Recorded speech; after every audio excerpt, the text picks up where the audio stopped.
Hello there, this is Mark chapter 3. Let's get started. Jesus entered the synagogue again, and a man was there who had a shriveled hand. In order to accuse him, they were watching him closely to see whether he would heal him on the Sabbath. He told the man with the shriveled hand, "Stand before us." Then he said to them, "Is it lawful to do good on the Sabbath or to do evil, to save life or to kill?" But they were silent. After looking around at them with anger, he was grieved at the hardness of their hearts and told the man, "Stretch out your hand." So he stretched it out, and his hand was restored. Immediately the Pharisees went out and started plotting with the Herodians against him, how they might kill him. Ministering to the multitude. Jesus departed with his disciples to the sea, and a large crowd followed from Galilee, and a large crowd followed from Judea, Jerusalem, Idumea, beyond the Jordan, and around Tyre and Sidon. The large crowd came to him because they heard about everything he was doing. Then he told his disciples to have a small boat ready for him, so that the crowd wouldn't crush him. Since he had healed many, all who had diseases were pressing toward him to touch him. Whenever the unclean spirits saw him, they fell down before him and cried out, "You are the Son of God." And he would strongly warn them not to make him known. The 12 Apostles. Jesus went up the mountain and summoned those he wanted, and they came to him. He appointed 12, whom he also named apostles, to be with him, to send them out to preach, and to have authority to drive out demons.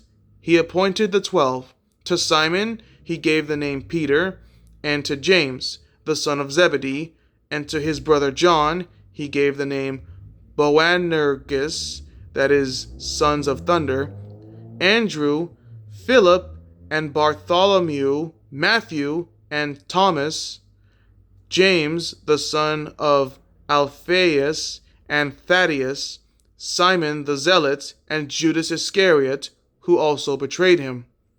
A house divided. Jesus entered a house, and the crowd gathered again, so that they were not even able to eat.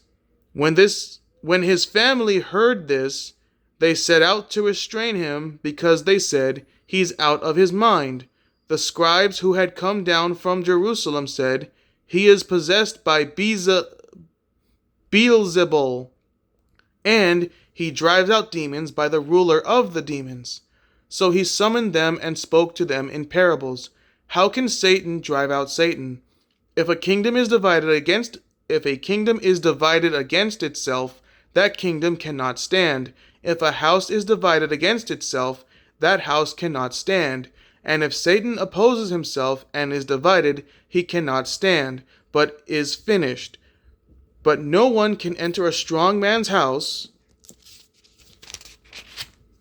and plunder his possessions unless he first ties up the strong man. Then he can plunder his house. Truly I tell you, people will be forgiven for all sins and whatever blasphemies they utter, but whoever blasphemes against the Holy Spirit never has forgiveness, but is guilty of an eternal sin, because they were saying he has an unclean spirit. True relationships. His mother and his brothers came, and standing outside, they sent word to him and called him. A crowd was sitting around him and told him, "Look, your mother, your brothers, and your sisters are outside asking for you." He replied to them, "Who are my mother and my brothers?" Looking at those sitting in a circle around him, he said, "Here are my mother and my brothers. Whoever does the will of God is my brother and sister and mother." That was Mark chapter 3. Next is Mark chapter 4. Thank you so much for watching. Have a great day. Take care.